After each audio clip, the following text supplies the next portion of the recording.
Okay, we're gonna roll with the footage we got. I'm gonna have to play with how this thing attaches. It's basically like a big clip that goes on. It looks like we're still recording. Now every moth on the trail is on my lights. Let's talk about these lights. These lights are easily 5 years old. Cygolites Metros, the 850 lumens. Wow, they've been really great. I have these on the second brightest setting. Here's some baby heads for everybody. This goes out to my friend Rick Dennis. Loves these baby heads. Actually, I think stopped riding with me because of this section of the trail. He kept saying this is not enjoyable. Well, for some strange reason, I kind of enjoy it. So yeah, the lights. Rechargeable. They have that old school mini USB, not the micro, not the C. It's the older rendition. I don't know if you had an older Motorola phone, you probably recognize it. But I will tell you, they have never let me down. On the second setting, I've done easily 2-hour rides on the second setting. I got one on the helmet, one on the bars. Could literally ride with either or, just one. But it's nice to have two, in case one falls off or one breaks. But that's the other thing too. Very sturdy mounts. The helmet mount, you actually buy that separate. I put it on with, oh wow, there's a kangaroo rat. I don't know if you saw that.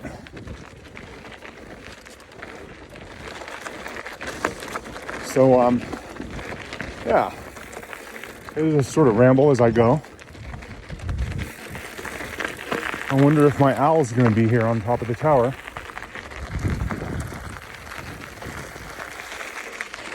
Last night I rolled by here, maybe the night before last. There's sort of a tower over here you can probably see reflector material on there. Oh, there he is. He just flew off. He was sitting on top of the cactus right here. Big old owl. I think the owls are my friends, but I really think I'm more their friend. What I do when I ride is I end up stirring up rabbits, small rodents. I think what happens is the owls know when I'm in the area. I'm usually out here by myself on these trails. And I stir up dinner for them. And I've kind of noticed a pattern over the years. So this has been kind of a ritual for me for a while. Come out here to think, meditate, get some exercise. And that's kind of why I decided to go single speed. When you do a lot of repetitive riding on the same trail, this makes everything a lot more interesting. You may also notice that as of late, I'm trying to ride like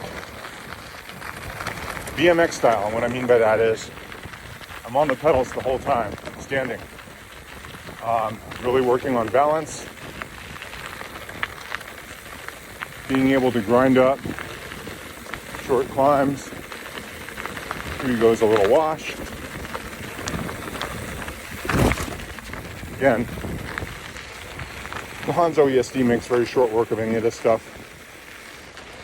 I'm probably pretty overbiked for this trail, but I don't know, I just love the feel of this bike. Really great frame. You can probably hear the sound of the Hope Pro 4 hub in the back. Not used to that loud fishing reel type sound. Oh look, we have a stink bug there. I'm not really sure what they call those. I guess those are dung beetles. They walk around with their ass sticking up.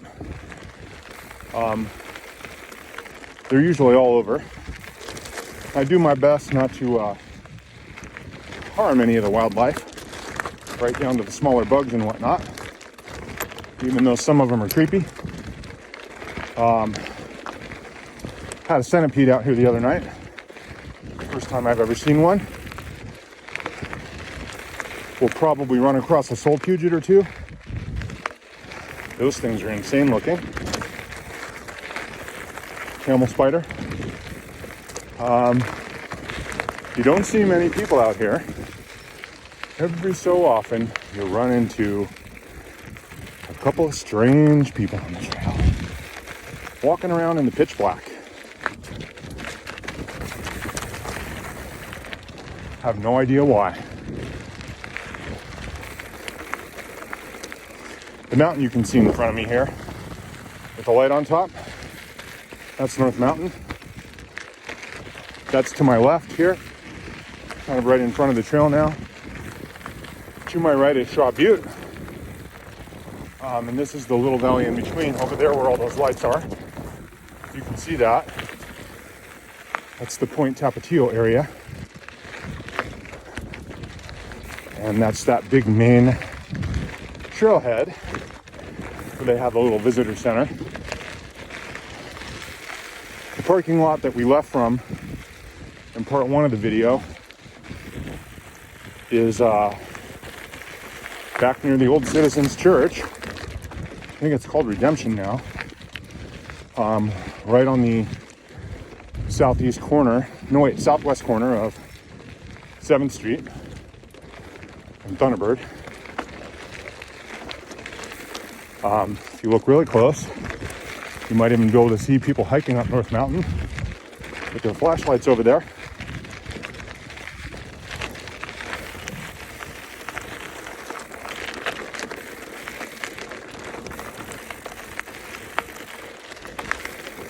So this is sort of where I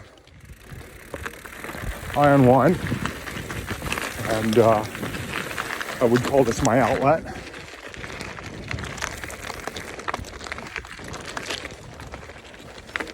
You come out here,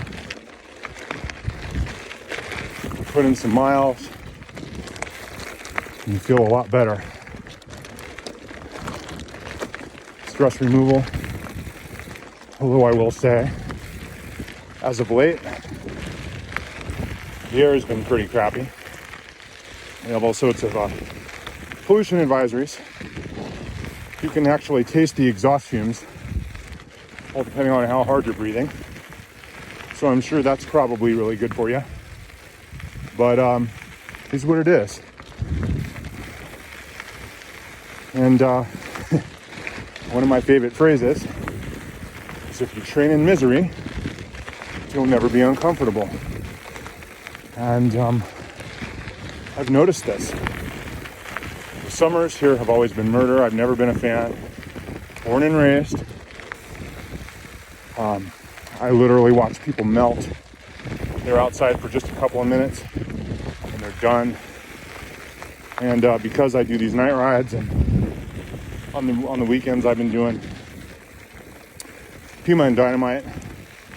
Sometimes I'll go up to Brown's Ranch. Usually I just park right at the Pima and Dynamite trailhead. Lots of nice smooth single track over there with the kitty litter. Do heat rides. Cover up your head, cover up your neck. Shout out to Steve at Hardtail Party. I wear similar types of shirts, not the same brand. But he likes to put his hoods over his helmet. I tried that out here on the trail at night, and when you have a helmet light on, it just makes basically a big bug net. So I wear the hood under the helmet, both in the daytime and at night.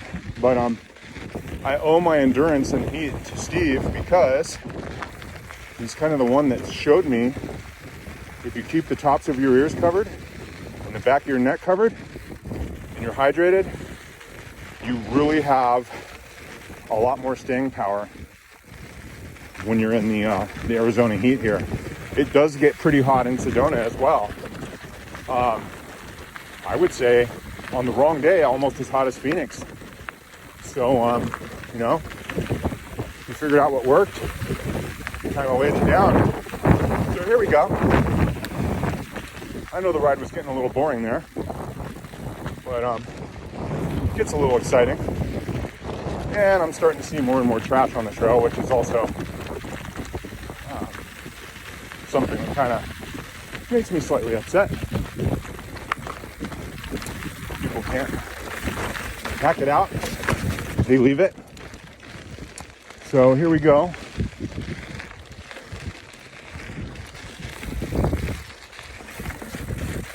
I've always wanted to bomb this next hill on camera, so I may not go do the full loop based on the fact on how late it is. I like to roll all this stuff. This next hill goes pretty fast. In fact, last time I had this bike out here with the Mavic wheels on it, which have a smaller inner diameter, and totally exploded my Maxxis aggressor. So my game is try your best not to touch the brakes. So here it is.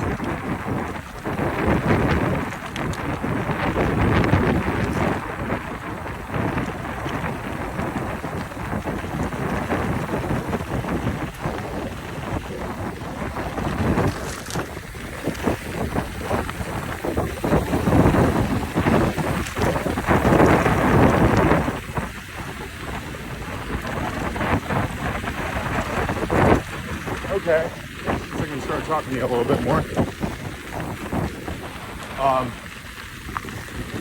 So the Minion up front and the aggressor in the back, decent, but definitely designed for grip versus rolling resistance.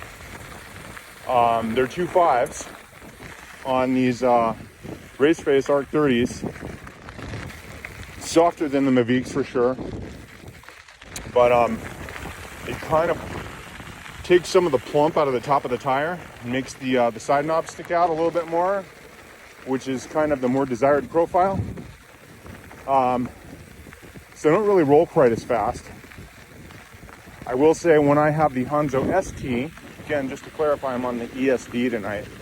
When I bring out the ST, I have those 2.6 Rekons, and I will tell you what, man, it is a dramatic difference on the rolling speed.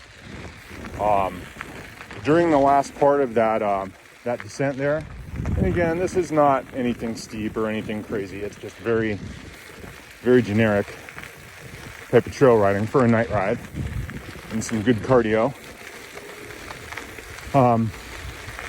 You know, with those Rekons, man, you almost launch up the side of that one hill.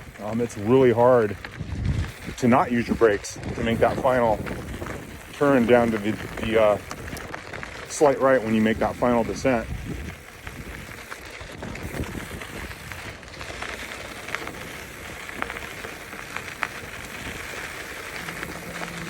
So again, I'm not really sure how this footage is coming out. So I'm gonna do the shorter loop this evening. Again, I got started much later than I thought. I don't know. Maybe being out here this late, it's cooled off enough. Maybe we'll actually run into a snake. Out here,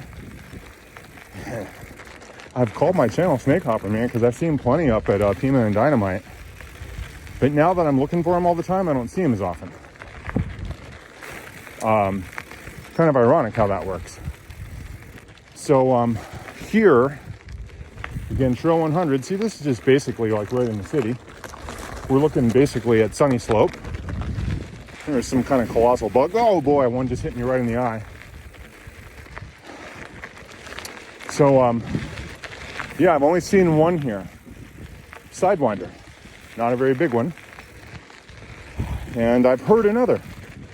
So in all the years I've been riding here, to say that I've only seen one and heard another, I'm led to believe these trails are so overhiked and overpopulated that most of the snakes probably know better by now. Because what do people usually do to a snake when they see it? They want to throw rocks at it. They want to try to behead it. They want to hurt it. Oh, there was a big old scorpion just ran across back there. Probably heard me coming and was like, whoa. That was a pretty sizey scorpion. I almost want to flip around and go look at it, but figure I'll spare you that. Most everybody who's watching has seen a scorpion before. Aside from that, we'll probably see another one. But yeah, snakes. Not too many snakes to hop out here. Let's talk about brakes for a minute. I'm thinking maybe in the comments. So here's a nice loose gravelly climb. And again with the single speed, it's all about where you put your weight, right? And how you do your pedal strokes.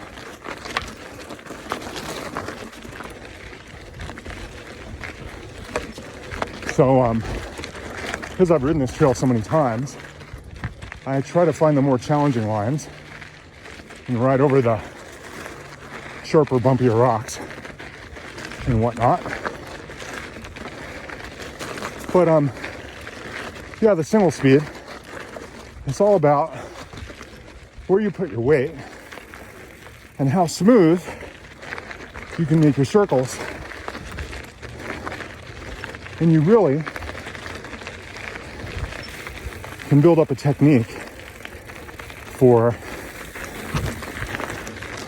maximizing your energy. And again, most people will tell you single speed is all about the momentum and carrying your momentum through. And this is the area that I always think is probably the most snaky.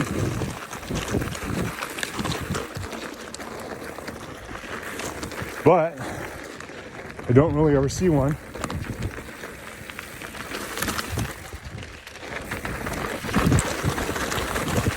Not really an area you'd want to fall off your bike, that's for sure. But don't get me wrong, I've gone down out here a few times in all the years I've been riding, especially, well, for the most part at night in the summertime. You're not thinking, ow, I just fell. You're thinking, oh crap, what the hell is going to get on me? What's going to crawl on me? Crazy stuff out here. Most of everything out here is fairly harmless. The scorpions, all depending if you're allergic. You hear a story about anaphylaxis, and most people just say it's like a wasp. You call poison control and they just tell you, yeah, keep an eye on it. The camel spiders, the solpugids, they look god awful, like something out of a Predator movie. But they're not venomous. But still in all, I wouldn't want one crawling on my neck. And what else do we have? Another thing I've been seeing around town, not out here, but the large black ants. I don't know if any of the viewers here, what viewers I may have, you go up to Verde or Prescott or Cottonwood, they have the big red ants and the big black ants. I've been seeing those black ants down in Phoenix a little more often. Actually pretty close in. 7th Street and Bell. Here's the Sunny Slope parking lot. This is where most people park. Here, let me show you. Most people go over to this area here. You see where those houses are? You got those two lights. That's a big, long, skinny parking lot there. And overall, that's where most of your hiking traffic comes from here. Again, Sometimes I park down there when I want to hit the climbs right away. Oh, wow. Looks like we've got a couple of bikers coming up here.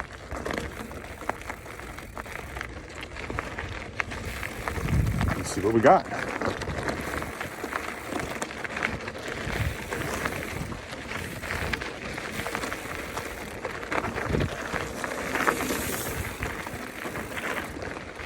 Just me.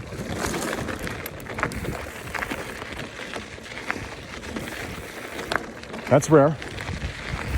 You don't often see any other bikers out here at this hour. Again, I'm willing to bet that they've parked over at that Sunny Slope lot. Look like a couple.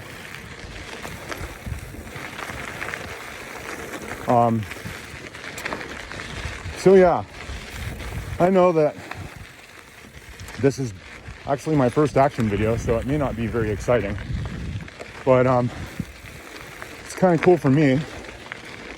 I've been doing this ride for a long time, and the interesting thing about Trail 100 is you can make it as hard or as easy as you want it to be. Big giant moth or a grasshopper back there flapping around. There are areas on Trail 100 that are double black, man. There's some crazy stuff I've never ridden. Again, not out to prove anything. For the most part, I leave both wheels on the ground. I'm in it for the long haul. I'd like to be riding into my 70s, maybe even my 80s. Gonna turn 51 here in not too long of a time. So yeah, for me it's all about the longevity. And you know what they say,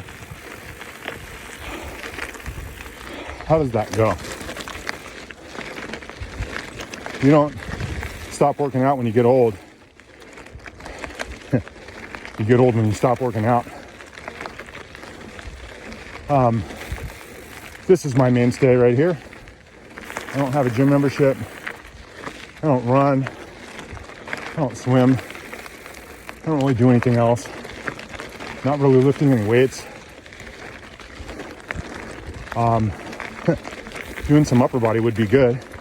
Because again, if you look at my arms, when you climb, you are getting sort of that upright row motion.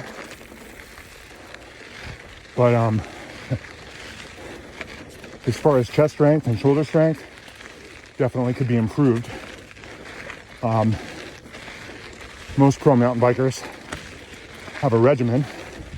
Again, I'm not a pro. Not even close.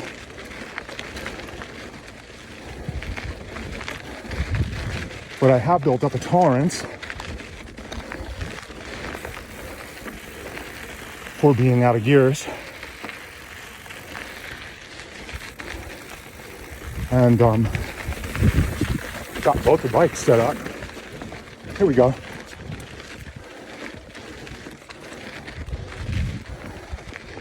Got both the bikes set up, single speed. And man, it's just been simple. Grab a bike and go. So I think, before I went off on that last tangent, we were talking about brakes.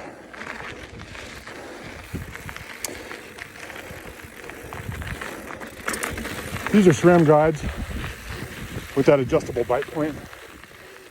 The levers have been really mushy. They do have some code pads that are still like new. I guess someone put in here. So again, the braking performance should be a lot higher.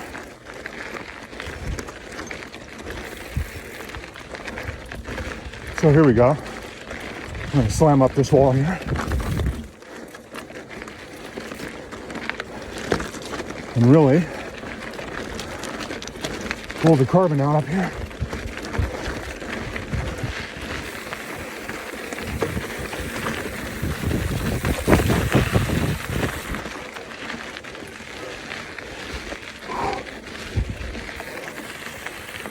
Man, that'll get the heart rate going.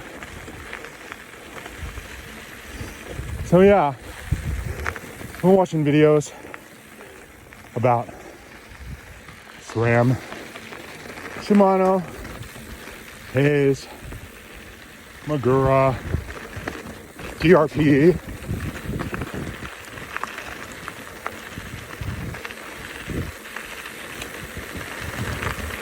And wondering what everybody's experience is.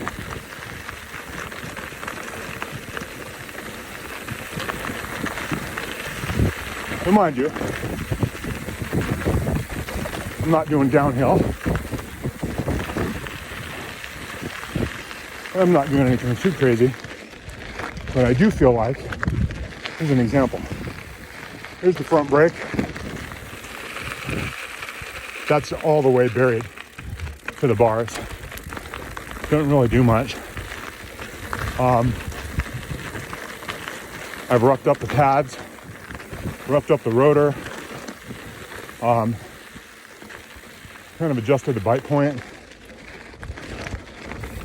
Done a lot of that. And we're not really in the performance I wanted. So here's what we're gonna do. This is sort of a crux. I'm gonna stop and check the footage and see what's up. Snake hopper out.